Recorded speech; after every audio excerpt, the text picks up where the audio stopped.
الحمد لله نحمده ونستعينه ونستغفره ونؤمن به ونتوكل عليه ونعوذ بالله من شرور أنفسنا ومن سيئات أعمالنا من يهده الله فلا مضل له ومن يضلله فلا هادي له أشهد أن لا إله إلا الله وحده لا شريك له وأشهد أن محمدًا عبده ورسوله أما بعد فإن خير الحديث كتاب الله وخير الهدي هدي محمد صلى الله عليه وسلم وشر الأمور محدثاتها وكل محدثة بدعة وكل بدعة ضلالة وكل ضلالة في النار اللهم صل على محمد وعلى آل محمد كما صليت على إبراهيم وعلى آل إبراهيم إنك حميد مجيد اللهم بارك على محمد وعلى آل محمد كما باركت على إبراهيم وعلى آل إبراهيم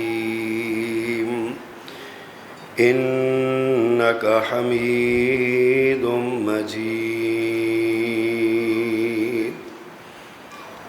رب اشرح لي صدري ويسر لي أمري واحلل عقدة من لساني يفقهوا قولي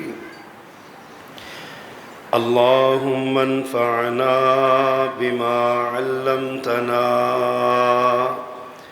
وعلمنا ما ينفعنا وزدنا علما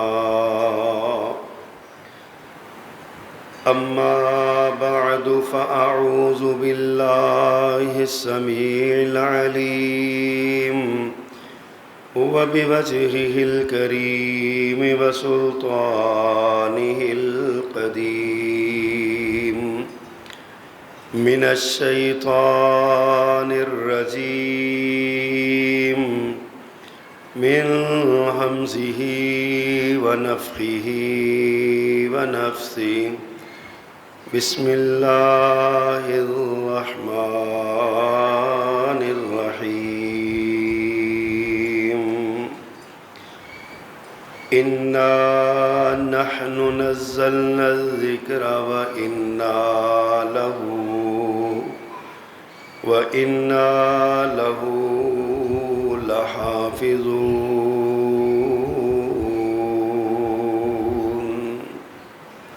صدق اللہ العظیم۔ حمد و ثنا اور تعریف و تسبیح اللہ جل مجدہ کے لیے جو اکیلا ہی اس ساری کائنات کا بلا شرکت غیر یکتا و تنہا مالک و مختار ہے۔ اور درود و سلام امام الرسل خطیب الانبیاء سید ولد آدم رسول محتشم نبی معظم امام الہدا رسول خدا جناب محمد مصطفیٰ صلی اللہ علیہ وآلہ وصحبہ وسلم کی ذات گرامی کے لیے مختصر کلمات حمد و صلوات کے بعد عالمی سطح پر ایک بار پھر ایک ارتعاش پیدا ہوا۔ یورپ کے ایک ملک سویڈن میں عدالت میں ایک بدبخت نے رٹ دائر کی اور عدالت سے یہ اجازت چاہی، مطالبہ کیا کہ مجھے قرآن جلانے کی اجازت دی جائے، اس لیے کہ یہ قرآن نعوذ باللہ دہشت گردی کی تعلیم دیتا ہے۔ اور اس عدالت کے جج بھی اسی طرح کے مخبوط الحواس اور بے وقوف لوگ تھے۔ انہوں نے ایک ہی سماعت کے بعد اس بدبخت کو اجازت دے دی۔ نہ صرف اجازت دی بلکہ پولیس کو پابند کیا، حکومت کو حکم جاری کیا کہ جس جگہ پہ کھڑا ہو کے یہ قرآن جلانا چاہتا ہے اس کی حفاظت کی جائے اور اسے تمام سہولیات مہیا کی جائیں، اس لیے کہ یہ اس کا بنیادی حق ہے۔ اور اس ظالم نے عید الاضحیٰ کے دن مسلمانوں کے مرکزی مسجد اور اسلامک سینٹر کے باہر عید کی نماز کے بعد قرآن کو جلانے کی کوشش کی اور قرآن کے نسخے کو نعوذ باللہ پاؤں کی ٹھوکر ماری۔ اور جب ایک مسلمان نے اس کو روکنے کے لیے اس پر ایک پتھر مارا تو اس مسلمان کو گرفتار کر کے جیل میں ڈال دیا گیا۔ حضرات گرامی، ہر 6 مہینے بعد، سال بعد ایسے واقعات پیش آ رہے ہیں، کبھی ناروے میں، کبھی سویڈن میں، کبھی امریکہ میں، کبھی یورپ کے دیگر ملکوں میں۔ اور بدقسمتی یہ کہ بعض اوقات اس طرح کے واقعات کرنے والے خود مسلمان بھی کہلوانے والے ہوتے ہیں۔ اب یہی بدبخت اور ملعون جس نے قرآن جلانے کی ناپاک کوشش کی، یہ بنیادی طور پر عراق کا شہری ہے، سویڈن میں بستا ہے، وہاں کے نیشنل ہے، بائی برتھ عراقی ہے اور خود کو شیعہ مسلمان کہلاتا ہے۔ اور اب وہاں جا کے اس نے آنے والی اطلاعات کے مطابق اس نے اپنے آپ کو مرتد ظاہر کیا کہ میں نے اسلام چھوڑ دیا ہے اور میں اب کچھ بھی نہیں ہوں، میں قرآن جلانا چاہتا ہوں۔ اور یورپ کی اس عدالت نے، سویڈن کی عدالت نے اس کو اجازت دے دی۔ بنیادی طور پر یہ شخص بائی برتھ یہ مسلمان ہے اور عراقی ہے، اور آج یہ ارتداد اختیار کر کے مرتد ہو کے اسلام کو چھوڑ چکا اور قرآن کریم کے خلاف نعوذ باللہ نفرت اور عداوت اس انتہا کو پہنچی کہ پوری دنیا کے میڈیا پر یہ نمایاں ہوا اور دنیا کو بتایا کہ میں قرآن جلانا چاہتا ہوں۔ لازمی بات ہے کہ جب قرآن کا معاملہ آتا ہے تو بد عمل سے بد عمل مسلمان بھی تڑپ اٹھتا ہے۔ یہ شاعر اسلام ہی تو ہماری ریڈ لائن ہے۔ ہم نہ قرآن پہ کمپرومائز کرتے ہیں، نہ رسول اللہ صلی اللہ علیہ وسلم کی ناموس پہ کمپرومائز کرتے ہیں، نہ اسلام کے شعائر پہ کمپرومائز کرتے ہیں۔ اور یہ وہ بد نصیب ہیں جنہوں نے قانونی طور پر حضرت عیسیٰ علیہ السلام، حضرت موسیٰ علیہ السلام، حضرت داؤد علیہ السلام حضرت مریم علیہ السلام اور دیگر انبیاء کے بارے میں جو جی چاہتا ہے بکواس کر دے. ان کا قانون کہتا ہے کہ جناب ٹھیک ہے کرتا ہے کرے وہ, ہمیں اس سے کیا. اور بدقسمتی یہ کہ مسلمانوں کی ایک ایلیٹ کلاس میں کچھ ایسے لوگ بھی موجود ہیں, بد نصیب موجود ہیں, جو اس کو ایک عام سا واقعہ سمجھتے ہیں کہ یہ روٹین کی کارروائی ہے, ہوتی ہے تو ہونے دو. میں نے پہلے بھی کئی بار یہ عرض کیا کہ یہاں ہمارے شہر کا ایک ڈپٹی کمشنر صاحب تھے, امن کمیٹی کی میٹنگ میں ہم بیٹھے تھے تو وہ ہمیں یہ تلقین کر رہے تھے کہ میں اپنے بیٹے کے ساتھ یورپ کے کسی ملک میں گیا تو وہاں میں نے ایک مجمع دیکھا, لوگ گالیاں دے رہے تھے, برا بھلا کہہ رہے تھے. میں نے دیکھا کہ وہ لوگ ہیں کو ایک آدمی اسلام اور نبی کریم صلی اللہ علیہ وسلم کے بارے میں نازیبا جملے کہہ رہا ہے اور مسلمان اس کو جو ہے نا وہ پکڑ رہے ہیں اور روک رہے ہیں. کہتا میں تھوڑا آگے گیا تو وہاں پہ بھی ایک شخص کو میں نے دیکھا, وہ حضرت عیسیٰ علیہ السلام کے بارے میں بد زبانی کر رہا تھا اور اس کو کوئی بھی کچھ نہیں کہہ رہا تھا. یعنی بین السطور ڈی سی صاحب ہمیں یہ پیغام دے رہے ہیں کہ اگر کوئی رسول اللہ صلی اللہ علیہ وسلم کی توہین کرے, قرآن کی توہین کرے, تو آپ لوگ بھی اس پر رد عمل نہ دیا کریں, بس چپ کر کے گزر جائیں, وہ خود ہی بھونک کے چپ کر جائے گا. سوال یہ ہے کہ کیا یہ اسلام کی تعلیم ہے؟ کیا مسلمانوں کا طرز عمل ہے یہ؟ کیا رسول اللہ صلی اللہ علیہ وسلم نے اس بات کی گنجائش اور اجازت دی ہے کہ کوئی شخص اللہ اور اس کے رسول کو گالی دے, اللہ کی نازل کردہ کتاب کو گالی دے اور اس کے بارے میں برا بھلا کہے, اور مسلمانوں کو یہ حکم کہاں سے آ گیا کہ تم برداشت کر دو, چپ کر دو, صبر کر دو؟ یہ لمحہ فکریہ ہے ہمارے لیے. اچھا اب ملتا ان کو کیا ہے سوائے اپنی انا کی تسکین کے اور سوائے اپنے حسد اور بغض کے اظہار کے, اور کچھ بھی نہیں ہے. نہ تو قرآن کو جلانے والا قرآن ختم کر سکتا ہے, نہ قرآن کو گالی دینے والا قرآن کی عظمت کو گھٹا سکتا ہے. سوال ہی پیدا نہیں ہوتا. بر صغیر میں جب انگریز نیا نیا آیا نا یہاں پہ, تو انہوں نے دیکھا لوگ قرآن بہت پڑھتے ہیں, یہ انٹرنیٹ کا دور نہیں تھا, یہ دیگر اس طرح کے جو سوشل میڈیا ذرائع تھے ان کا دور نہیں تھا. پادریوں نے مشورہ کیا, انہوں نے کہا ایسا کرتے ہیں کہ بر صغیر میں جتنے نسخے ہیں نا قرآن کے سارے خرید کے جلا دیتے ہیں اور قرآن مٹ جائے گا, لوگوں کے پاس ہوگا ہی نہیں تو یاد کون کرے گا. یہ بالکل سچا واقعہ ہے, کوئی سنی سنائی بات یا کوئی ایسا نہیں ہے کہ بس پیسے کی, سچا واقعہ ہے. بر صغیر کے اندر انہوں نے یہ کام شروع کیا اور مسلمانوں نے قرآن کے نسخے بیچنے شروع کر دیے. پادری قیمت بڑی لگاتے تھے, مسلمان بیچنے لگ گئے.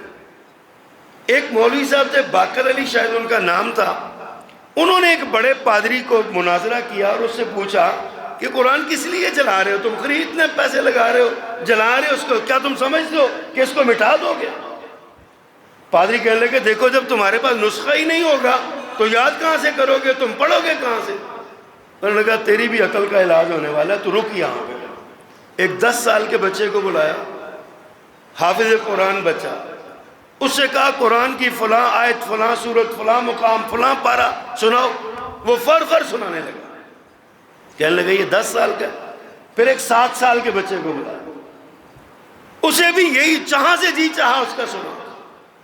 پھر ایک 5-5.5 سال کے بچے کو بلایا یا 6 سال کے بچے کو, اس کے سامنے بھی یہی سوال رکھا کہ جہاں سے تمہارا من چاہتا ہے سنو اس سے قرآن. جب وہ ننھے بچے بھی قرآن سنانے لگے تو اس مولوی باقر علی صاحب نے کہا اس پادری کو کہ تمہارا دماغ صحیح ہے, قرآن تو ہمارے سینوں میں موجود ہے, تم کیسے ختم کر لو گے؟ یہ قرآن جو ہے نا یہ اس سے یہ کیا تمہارے سینوں سے کیسے نکال دو گے تم قرآن؟ یا تو سارے مسلمانوں کو قتل کر دو نا, تو پھر تو ہم کہیں کہ اگر تم یہ کر سکتے ہو تو پھر تو کہیں مسلمان قتل ہو جائیں گے, پھر تمہیں نسخہ جلانے کی ضرورت پیش نہیں آئی.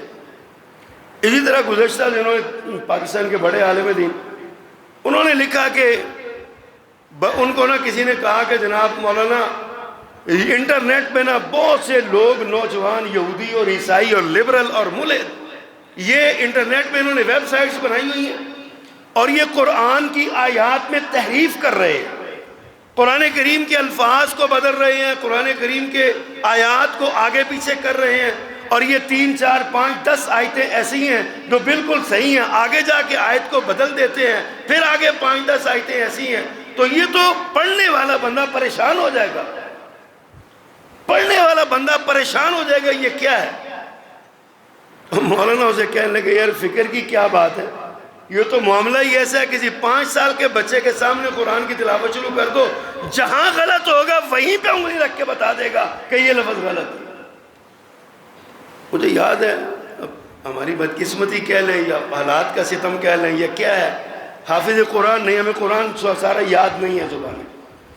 رمضان المبارک میں قرآن مجید کا ایک نسخہ میرے پاس تھا، وہ میری عادت کوشش ہوتی ہے کہ جتنے نسخے ہیں سب سے ایک ایک بار قرآن کی تلاوت ہو جائے، کو 2 2 5 5 پارے جتنے نسخے گھر میں پڑے تاکہ تلاوت ہوتی رہے۔ ایک نسخہ قرآن کا نیا ہی مجھے ملا تھا، پرنٹ ہوا، میں نے اس کی تلاوت شروع کی، پڑھتا جا رہا تھا، سورۃ الفتح میں ایک لفظ کی غلطی تھی، یعنی 3 4 الفاظ مسنگ ہو گئے، پرنٹنگ کی غلطی تھی، اس میں کوئی چھاپنے والوں کا قصور نہیں تھا، لیکن تلاوت کرتے ہوئے روانگی سے میرے جیسا طالب علم جو حافظ بھی نہیں ہے وہاں پہ آ کے اٹک گیا، آگے چلا ہی نہیں جا رہا تھا، بار بار دہرا رہا تھا، لیکن دماغ میں گھنٹی کڑک رہی تھی کہ یہاں پہ گڑبڑ ہے۔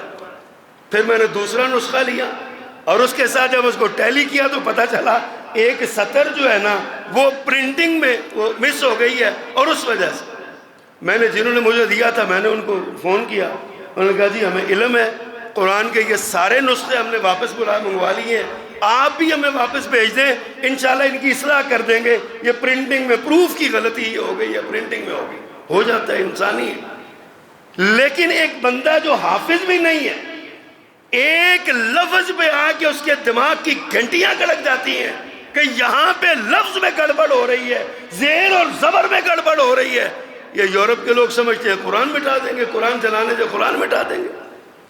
2010 میں امریکہ کا ایک پادری ٹیری جونز تھا، اس نے کہا میں قرآن چلاؤں گا، پھر اس نے اس منصوبے سے باز آیا، اس نے کہا میں قرآن پر مقدمہ کروں گا، میں عدالت قائم کروں گا، قرآن کو بطور نعوذ باللہ مجرم کھڑا کروں گا اور قرآن سے سوال کروں گا اور قرآن میرے سوالوں کا جواب دے۔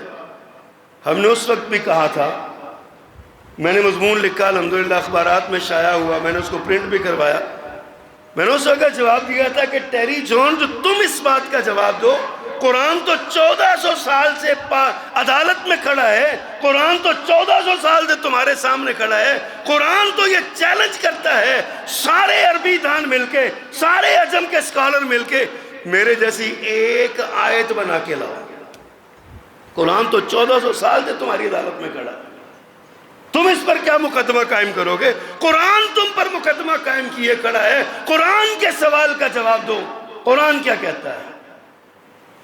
میں آج ایک ریسرچ پیپر پڑھ رہا تھا، رپورٹ پڑھ رہا تھا کہ دنیا کے 200 ملک ایسے ہیں اس وقت بھی، دنیا کے 200 ممالک جن کی وزارت خارجہ میں عربی کے ماہرین بطور ملازم کام کرتے ہیں، عربی کے شعبے قائم ہیں، دنیا کی تمام بڑی یونیورسٹیوں میں عربی کی فیکلٹیز قائم ہیں، عربی کے پروفیسر موجود ہیں، عربی پڑھانے والے موجود ہیں، اور اپنے آپ کو بڑا بڑا نامور عربی دان کہتے ہیں، اور یہود و نصارہ کی اکثریت بذات خود عربی ہے، عرب سے نکلے ہوئے ہیں نا، عربی ہیں یہ۔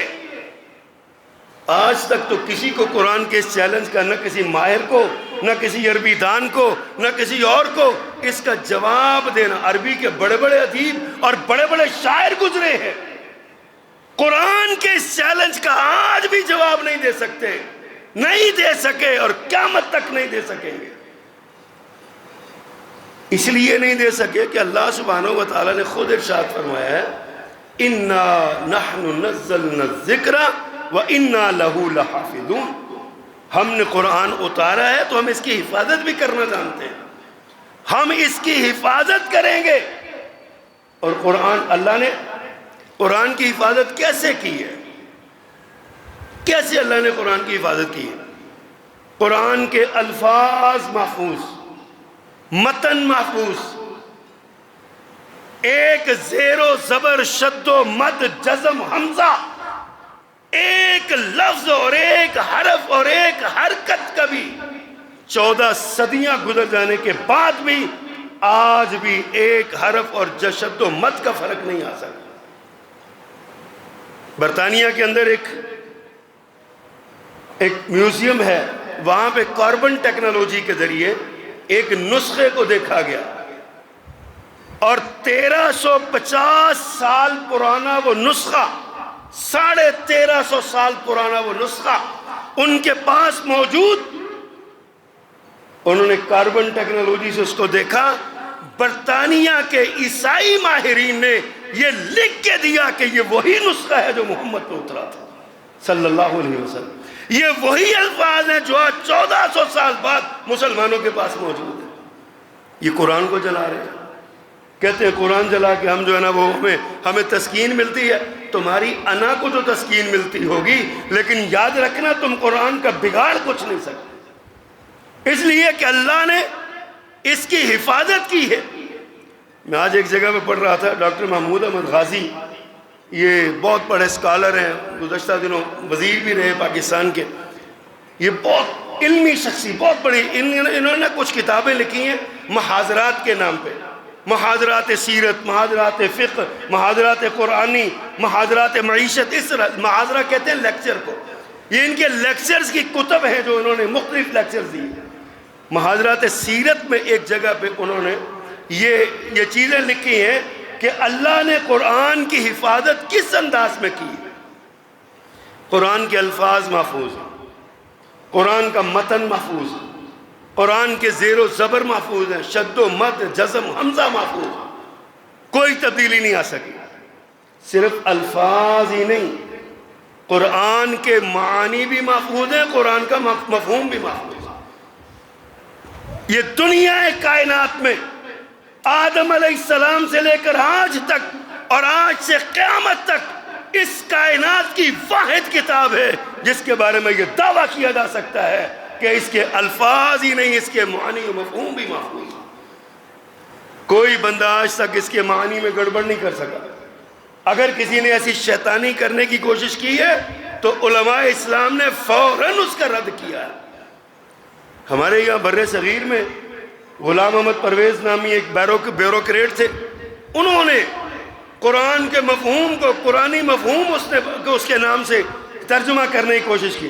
اس نے قرآن کے معانی کو بگاڑا، مفاہیم کو بگاڑا، لیکن چوں ہی اس کا وہ ترجمہ سامنے آیا، علماء اسلام نے ایک لمحے میں اس کی دھجیاں اڑا کے رکھ دی کہ تمہارا یہاں پہ غلط ہو، یہاں پہ یہ تم سارے ہی غلط ہو تم۔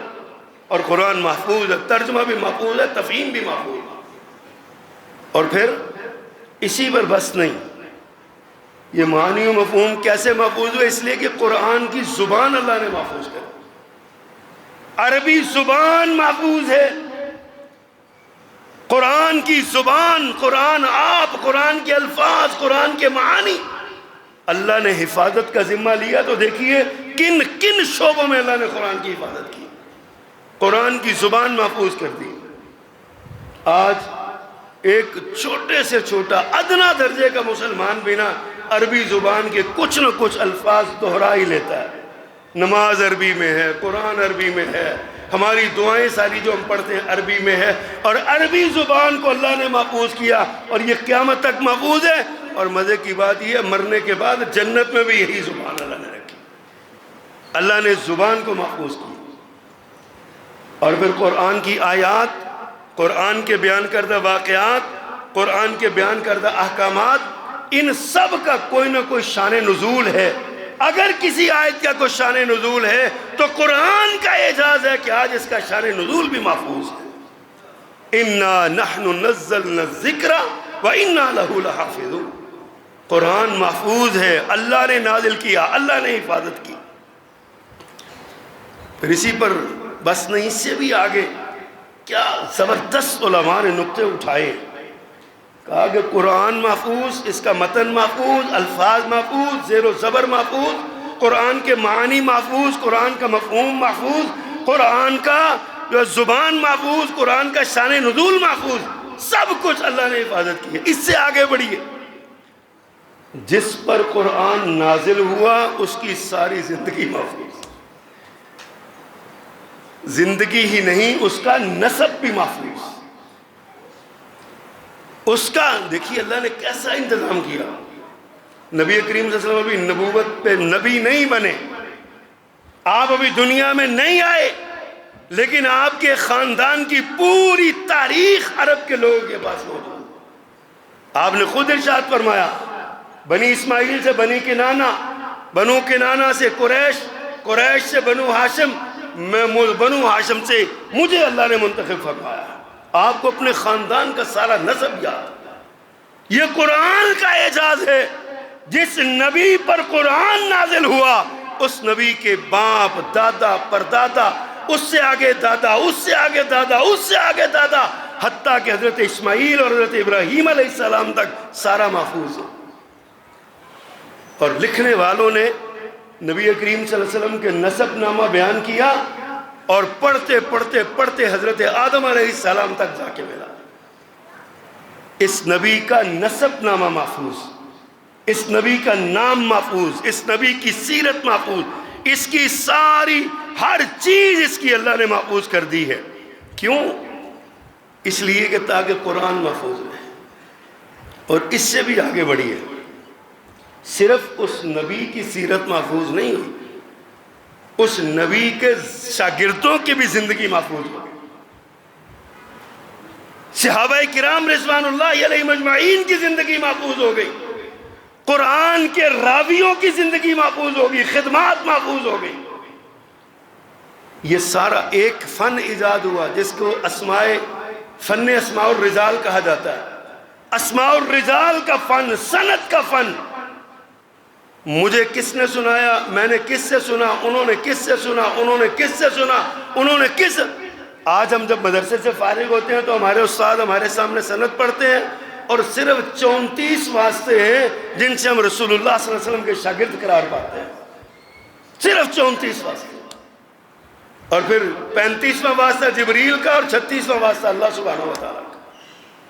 اتنا محفوظ دین ہمارا، یہ قرآن ایسا محفوظ، اللہ نے جبریل کو سنایا، جبریل نے محمد کو سنایا، محمد نے صلی اللہ علیہ وسلم اپنے شاگردوں کو سنایا، شاگردوں نے اپنے شاگردوں کو سنایا، انہوں نے آگے اپنے شاگردوں کو سنایا، چلتا چلتا یہ سلسلہ ہم تک پہنچا۔ قرآن منوان آج بھی ہمارے پاس محفوظ ہے۔ سمجھیے ذرا اس بات کو۔ امام جلال الدین سیوطی اپنی کتاب الاتقان فی علوم القرآن میں لکھتے ہیں کہ قرآن کریم سے قرآن کی بنیاد پر 3000 علوم دریافت ہوئے، 3000 علم دریافت ہوئے۔ اس کے بعد القانون التاویل میں امام ابن عربی رحمہ اللہ لکھتے ہیں کہ یہ قرآن وہ واحد کتاب ہے جس اکیلے قرآن کی بنیاد پر 70,400 علوم دریافت ہو چکے ہیں، اور یہ آج سے 250 سال 300 سال پہلے کی بات ہے۔ اس وقت یہ 70,400 علم اس سے دریافت ہوئے تھے۔ فرانس کا ایک بہت بڑا عیسائی پادری ہے، وہ گائناکالوجسٹ ڈاکٹر تھا، مورس بوکائے اس کا نام ہے۔ آپ کبھی اس کی تاریخ پڑھیں تو انہوں نے اپنے اسلام لانے کی وجہ بیان کی۔ یہ الٹرا ساؤنڈ کا اس کو بانی شاید کہا جاتا ہے۔ الٹرا ساؤنڈ، یہ اس نے الٹرا ساؤنڈ کے ذریعے ماں کے پیٹ میں بچے کی پیدائش کی کیفیات کو دیکھا، پھر سارا مراحل اس نے الٹرا ساؤنڈ پہ مشاہدہ کیا، پھر اس نے قرآن کریم کی سورۃ المومنون اور سورۃ الحج کا مطالعہ کیا۔ اس میں انسانی تخلیق کے سارے مراحل اللہ نے ذکر فرمائے۔ اب وہ یہ سوچنے لگا، مورس بوکائے لکھتا ہے، خود لکھتا ہے کہ میں یہ سوچنے لگا کہ یار یہ جو آج الٹرا ساؤنڈ ایجاد ہوا ہے، اس کے ذریعے آج میں نے یہ دیکھا ہے، اور 1400 سال پہلے اترنے والے قرآن میں اس نبی کو کس نے یہ بتایا تھا کہ یہ انسانی تخلیق کے یہ مراحل ہیں؟ یہ کیا عجیب بات ہوئی، حیران ہو گیا، تحقیق کرنے لگا، آخر کار دامن اسلام میں آ گیا۔ اس نے کہا یہی قرآن سچا ہے، 14 صدیاں گزر گئی، نہ اس میں کسی شے کا اضافہ ہوا نہ اس میں کسی شے کی کمی ہوئی۔ سورۃ کہف آپ مطالعہ کرتے ہیں جمعے کے دن، اس میں ایک واقعہ لکھا ہے، حضرت موسیٰ علیہ السلام اور ان کے ساتھی ایک بستی میں گئے، تو وہاں انہوں نے جا کہا کہ ہماری کوئی خدمت کرو، کوئی کھانا کو کھلاؤ۔ تو وہ آگے کنجوس لوگ تھے، انہوں نے کہا بھاجو مولوی ہو، تھوڑے کو کم ہی کو نہیں ہے، تمہیں روٹیاں سی اپنی کتوں کھوائیے، بھاگو یہاں سے، کوئی کھانا نہیں۔ فَأَبَوْا أَن يُزَيِّفُوهُمَا، قرآن نے کہا کہ انہوں نے انکار کر دیا ان کی میزبانی سے، مہمان نوازی سے۔ قرآن نے ذکر کیا جو ہوا سو ہوا۔ بعد میں اس بستی کے لوگ میرے پیغمبر کے پاس آئے مسلمان ہونے کے لیے، انہوں نے جب آئے باتیں سنی تو فَأَبَوْا أَن يُزَيِّفُوهُمَا کا جملہ دیکھا، کہنے لگے اے محمد صلی اللہ علیہ وسلم ہم مسلمان ہو جاتے ہیں ساری بستی قبیلہ، لیکن ہماری ایک ہی شرط ہے، یہ قرآن میں ہمارے قبیلے کی جو ایک برائی بیان کی گئی ہے، فَأَبَوْا کہ انہوں نے نبی موسیٰ کی میزبانی سے انکار کیا، اس ابو کو اتو میں تبدیل کر دیں، با کو تا کر دیں، اس کا معنی بدل جائے گا کہ انہوں نے میزبانی قبول کر لی، انہوں نے مہمان نوازی کی۔ فَأَتَوْا أَن يُزَيِّفُوهُمَا کر دو۔ میرے پیغمبر صلی اللہ علیہ وسلم نے دو ٹوک کہا اسلام قبول کرنا تو کرو، قرآن میں ایک لفظ کی، ایک حرف کی، ایک نقطے کی تبدیلی کی میں محمد کو بھی اجازت نہیں صلی اللہ علیہ وسلم۔ یہ قرآن ہے، تم روتے ہو اس کو کہ ہم اس کو ختم کر دیں گے، اس کو جلا دیں گے، اس کو ٹوٹے ماریں گے، اس کو جو ہے نا وہ غیر معزز کر دیں گے ہم اس کو۔ تمہیں کیا پتا کہ یہ قرآن کیا ہے؟ یہ قرآن جس کے سینے میں آیا وہ دنیا کا ذلیل ترین انسان تھا تو دنیا کا عزیز ترین انسان بن گیا۔ یہ قرآن ہے۔ ہمارے حضرت یزانی شہید رحمہ اللہ بڑے وجد میں آ کے یہ بات کہا کرتے تھے کہ قرآن جس رات میں اترا وہ رات راتوں سے افضل ہوئی، جس مہینے میں اترا وہ مہینہ مہینوں سے افضل ہوا، جس سینے پہ اترا وہ سینہ سینوں سے افضل ہوا۔ جس سینے میں آج بھی جس سینے میں قرآن ہے نا وہ سینہ سب سے افضل ہے، سب سے ذیشان سینہ ہے جس کے سینے میں قرآن۔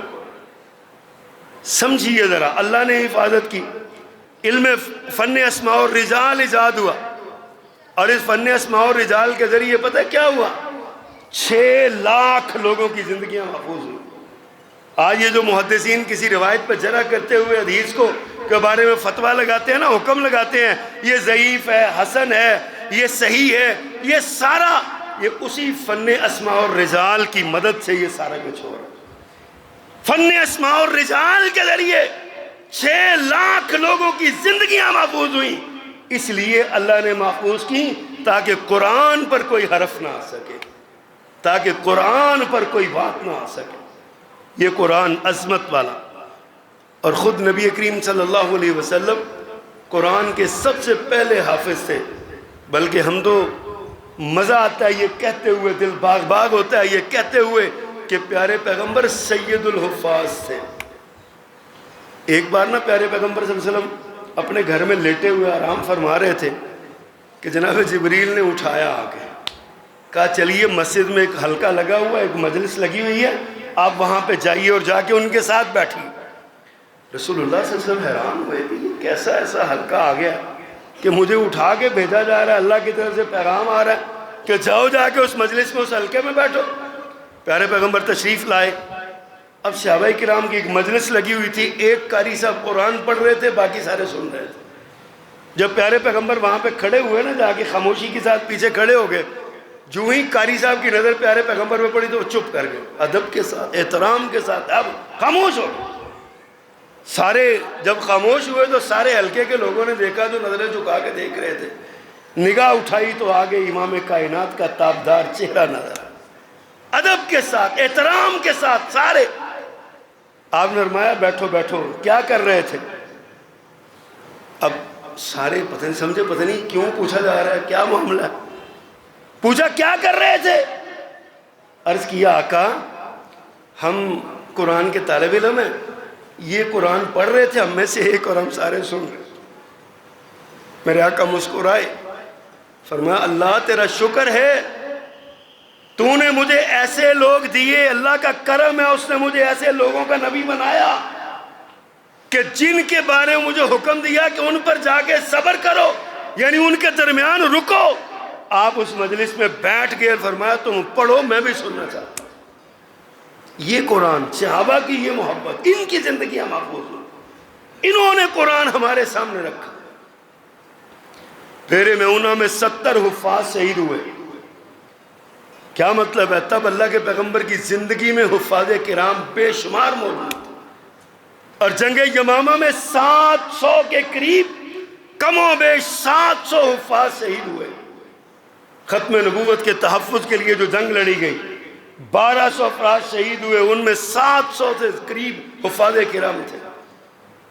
تب جا کے حضرت عمر رضی اللہ تعالیٰ نے کہا تھا حضرت ابوبکر صدیق کو، اگر حافظ اسی طرح شہید ہوتے رہے تو قرآن کیسے محفوظ رہے گا؟ قرآن کو مدون کیا جائے، تدوین کی جائے اس کی۔ پھر جناب صدیق اکبر رضی اللہ تعالیٰ نے ایک کمیٹی بنائی 3 رکنی، اور اس میں حضرت زید بن حارثہ رضی اللہ عنہ کو اس کا سربراہ بنایا، اور اس میں یہ کمیٹی 3 رکنی کمیٹی تھی، اور اس سے کہا کہ تم قرآن کو جمع کرو، ہر ایک سے آیتیں لو۔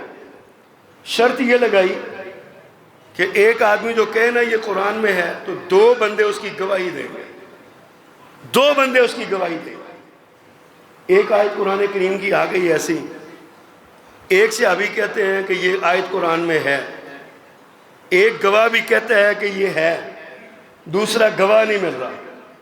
حضرت زید رضی اللہ عنہ کہتے ہیں میں تو نہیں مانتا، پہلے 2 گواہ لاؤ۔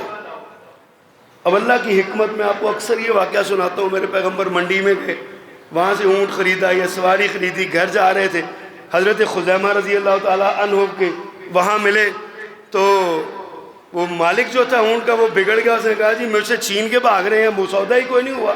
آپ نے فرمایا تو نے میرے ساتھ سودا کیا ہے، میں پیسے دینے گھر جا رہا ہوں، کہا گواہ لاؤ۔ حضرت خزیمہ پاس کھڑے تھے، کیا ہوا پوچھا، ساری بات پوچھی۔ حضرت خزیمہ فرماتے ہیں کہ میں گواہی دیتا ہوں کہ تیرے ساتھ سودا ہوا۔ نبی بات گواہ مل گیا، بات ختم ہو گئی۔ پیارے پیغمبر نے حضرت خزیمہ کا ہاتھ پکڑ آگے جاتے ہوئے کہا خزیمہ تم نے کیوں گواہی دی؟ تم تو تھے ہی نہیں وہاں پہ، تم نے گواہی دی کیسے دی؟ تم تو تھے نہیں وہاں پہ۔ حضرت خزیمہ نے بڑا ایمان افروز جواب دیا، فرمایا آقا آپ ہمیں جب جنت کی بات بتاتے ہیں، دوزخ کی بات بتاتے ہیں، بھلا ہم وہاں ہوتے ہیں؟ ہم آپ کی اتنی بڑی باتوں کا یقین کرتے ہیں، اس پہ کیوں نہ یقین کریں گے؟ فرمایا لوگو یاد رکھنا آج کے بعد اس اکیلے خزیمہ کی گواہی 2 گواہیوں کے برابر ہوگی۔ اور یہ آیت قرآن کی جو رہ گئی تھی، جس کا گواہ نہیں مل رہا تھا، حضرت خزیمہ کھڑے ہوئے کہا میں گواہی دیتا ہوں میرے پیغمبر نے یہ آیت پڑھی ہے اور قرآن میں یہ نازل ہوئی ہے۔ ایک بندے کی 2 گواہیاں پوری ہوئی اور آیت قرآن میں شامل ہے۔ اس طرح اللہ نے اس قرآن کی حفاظت کی ہے۔ اور پھر تکلیف کیا ہے ان کو قرآن سے؟ اصل میں حسد ہے، بغض ہے، نفرت ہے، اور کچھ بھی نہیں ہے۔ اور حسد آپ کو پتہ نا اس بات کا ہوتا ہے کہ یار ان کے پاس ہے تو میرے پاس کیوں نہیں ہے؟ حسد اسی بات کا ہوتا ہے نا، اسی چیز کا نام ہے۔ ہمارے جو حاسد ہوتے ہیں نا وہ کہتے ہیں یا اللہ مینو چاہے دے نہ دے عید کو کھولا، مجھے چاہے میں اس کو نہیں ہونی چاہیے، مجھے چاہے ملے نہ ملے، یہ حسد ہے۔ اب یہودیوں اور عیسائیوں کے پاس قرآن جیسی کتاب کوئی نہیں ہے، ان کی تورات محفوظ نہیں، انجیل محفوظ نہیں۔ بھلا وہ تورات یا انجیل، وہ جو عہد نامہ قدیم جس کو کہتے ہیں، عہد نامہ جدید اور قدیم، جن کتابوں میں حضرت داؤد علیہ السلام پر نعوذ باللہ بدکاری کا الزام ہو، جن کتابوں پر حضرت مریم علیہ السلام پر بدکاری کا الزام ہو، وہ آسمانی کتابیں ہو سکتی ہیں؟ جب کتابیں اتری تھی تب صحیح تھی، بعد میں آ کے ان سب میں تحریف ہوئی، اور اب ان کے مقابلے میں وہ کہتے ہیں قرآن میں تحریف کیوں نہیں؟ جبکہ قرآن ان کے مقابلے میں حضرت داؤد کی پاکیزگی بیان کرتا ہے، حضرت عیسیٰ کی پاکیزگی بیان کرتا ہے، حضرت مریم کی پاکیزگی بیان کرتا ہے، سارے انبیاء کی صداقت بھی ان کی گواہی دیتا ہے، تصدیق کرتا ہے، کتابوں کی بھی تصدیق کرتا ہے، اور ان کی پاکیزگی کی بھی گواہی دیتا ہے۔ ان کو اس بات کی تکلیف ہے اس بات کا حسد ہے کہ قرآن کیوں تک تصدیق کر رہا ہے ان لوگ، قرآن کیوں ایسا بیان کر رہا ہے، اس بات کی بھی تکلیف ہے کہ محفوظ کیوں ہے، اس بات پہ بھی چڑھتے ہیں کہ قرآن کے دنیا بھر میں لاکھوں کروڑوں حفاظ کیوں موجود ہیں اور ہر دور میں موجود رہے۔ ہر سال یہ ہمارے جو وفاق المدارس ہے نا، السلفیہ اور وفاق المدارس العربیہ اور تنظیم المدارس، اور یہ تینوں جو بڑے مسالک ہیں ان کے وفاق ہیں، ان کے ذریعے حفظ کا امتحان ہوتا ہے، تو بعد میں جب نتائج آتے ہیں تو پتہ چلتا ہے کہ ہر سال 2 سے 2.5 لاکھ نئے حفاظ صرف پاکستان میں پیدا ہو رہے ہیں۔ ہر سال 2 سے 2.5 لاکھ نئے حافظ پیدا ہوتے ہیں، اور عرب میں، سعودی عرب میں، جہاں پہ ایک ایک شہر میں 100 200 حلقہ ہے قرآن کا، حفظ القرآن، وہاں کیا حالت ہوگی، کیا عالم ہوگا۔ حسد اس بات کا ہے کہ قرآن کے حفاظ موجود کیوں نہیں، حسد اس بات کا ہے کہ قرآن کے کسی نسخے میں فرق کیوں نہیں ہے، حسد اس بات کا ہے کہ قرآن میں لفظی یا معنوی تعریف کیوں نہیں کر سکتے، کیوں نہیں ہم اس کو آج تک بدل سکتے، حسد اس بات کا ہے کہ قرآن کا چیلنج آج بھی موجود ہے اور چیلنج قبول کرنے والا کوئی نہیں۔ قرآن کہتا ہے فَاتُوا بِسُورَةٍ مِّن مِّثْلِهِ، سورۃ الکوثر جتنی سورت بنا لاؤ، سب سے چھوٹی سورت، 14 صدیاں گزر گئی، کوئی ادیب، کوئی خطیب، کوئی عالم، کوئی فاضل قرآن کے چیلنج کا جواب نہیں دے سکا۔ اب کیا کریں، سڑے نہ تو اور کیا کریں۔ وہ جو اپنے دل کا ساڑ ہوتا ہے نا، پھر وہ مسلمانوں کو، 2 ارب مسلمانوں کو ساڑنے کے لیے، 2 ارب مسلمانوں کو جلانے کے لیے اپنے دل کا ساڑ نکالتے ہیں، ہم قرآن کو جلا دیں گے۔ بھئی قرآن اور آنکھ میں تو ہے نہیں، قرآن تو سینوں میں ہے، قرآن سینوں سے نکالو، قرآن سینوں سے ختم کرو، مسلمانوں کو مارو، پھر قرآن ختم ہوگا، پھر بھی ختم نہیں ہوگا۔ یہ اللہ کا کلام ہے، یہ قیامت کے قریب جب قیامت آئے گی تب اس کے الفاظ اڑ جائیں گے، قیامت سے پہلے پہلے یہ ختم ہونے والا نہیں ہے، قیامت سے پہلے پہلے یہ ختم ہونے والا نہیں ہے، اس کو تو اس کے ساتھ رہنا ہے، اللہ نے حفاظت کا ذمہ لیا ہے۔ اِنَّا نَحْنُ نَزَّلْنَا الذِّكْرَ وَإِنَّا لَهُ لَحَافِظُونَ، ہم نے اس کو نازل کیا، ہم اس کی حفاظت کریں۔ اللہ اکبر۔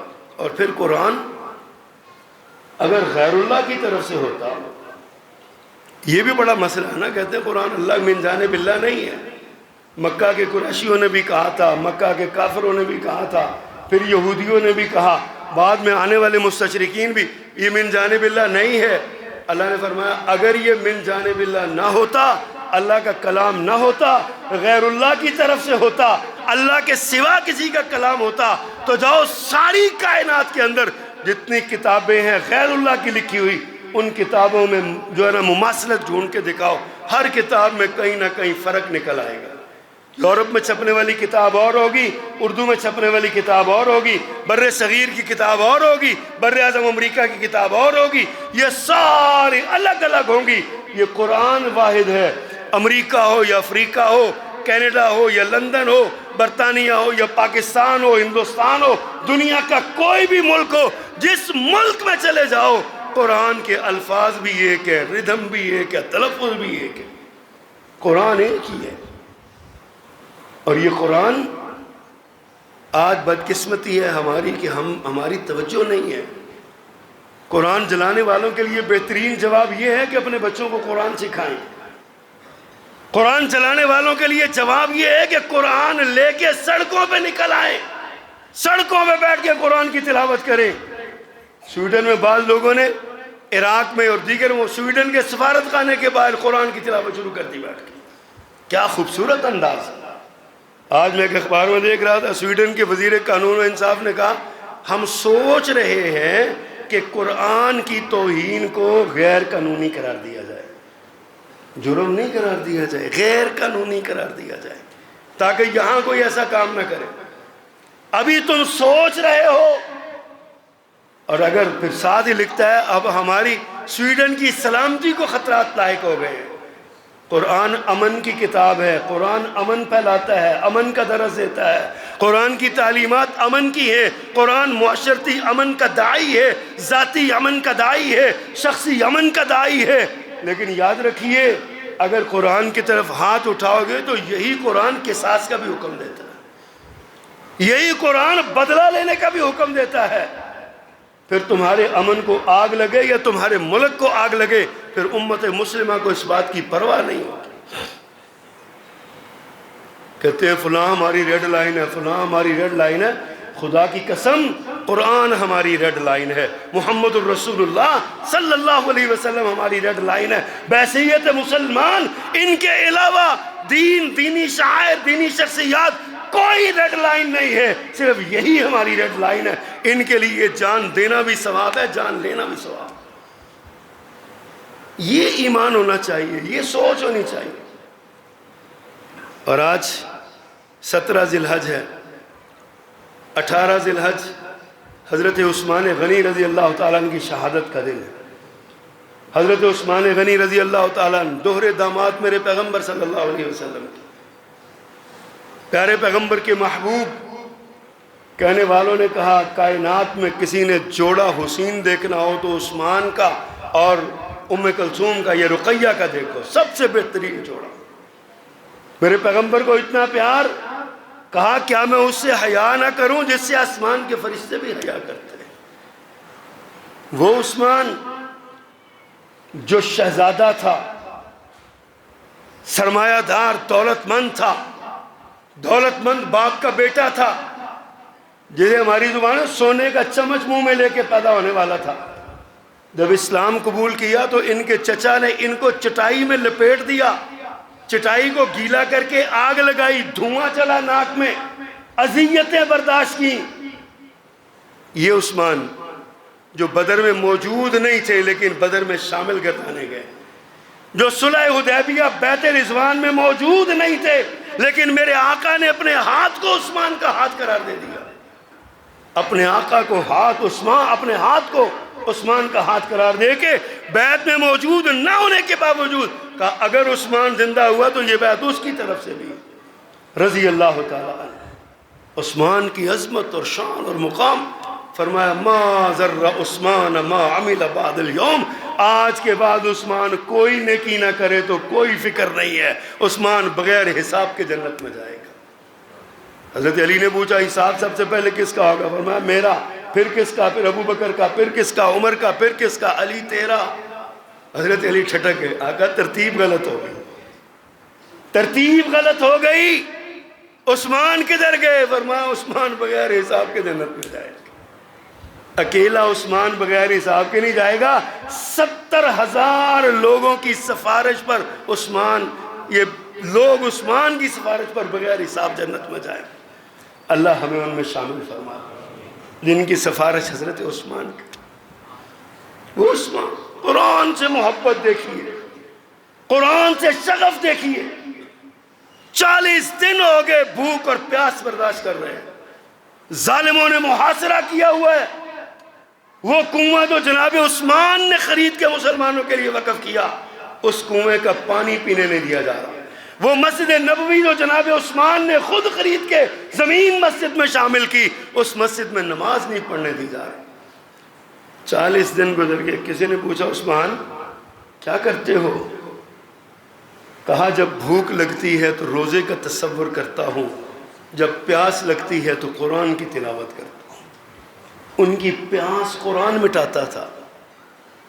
اور آخری دن نا جب شہید ہوتے ہیں، اللہ اکبر، اپنی زوجہ محترمہ سیدہ نائلہ علیہ السلام کو پتہ کیا کہتے ہیں؟ کہتے ہیں آج مجھے اللہ کے رسول خواب میں ملے، ابو بکر عمر ساتھ تھے، تو مجھے انہوں نے کہا عثمان تیرا روزہ بہت لمبا ہو گیا، آج حوض کوثر پہ روزہ کھول۔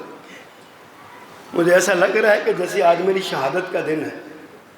شرم و حیا کے پیکر تھے، ساری زندگی تابند باندھ کے گزاری، اس دن کہتے ہیں مجھے شلوار دے دو تاکہ جب ظالم مجھ پہ حملہ کریں تو میرا سطر نہ کھل جائے، سطر نہ کھل جائے۔ شلوار باندھی، ظالموں نے آ کے قرآن کی تلاوت کرنے لگے، پہلے پارے کا آخری صفحہ فَسَيَكْفِيكَهُمُ اللَّهُ، یہ الفاظ ہیں حضرت عثمان کی زبان پر بھی، یہ الفاظ ہیں.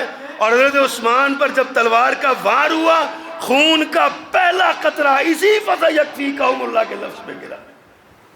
اور ہم کہا کرتے ہیں کسی کی شہادت کی گواہی بدر کا میدان دے، کسی کی شہادت کی گواہی احد کا میدان دے، کسی کی شہادت کی گواہی کوفے کی سرزمین دے، کسی کی شہادت کی گواہی مسجد نبوی دے، کسی کی شہادت کی گواہی کوئی زمین.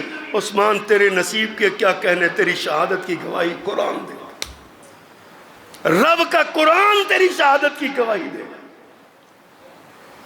حضرات، حضرت عثمان سے محبت کرنے والوں، حضرت عثمان جیسا قرآن بھی پڑھا کرو نا.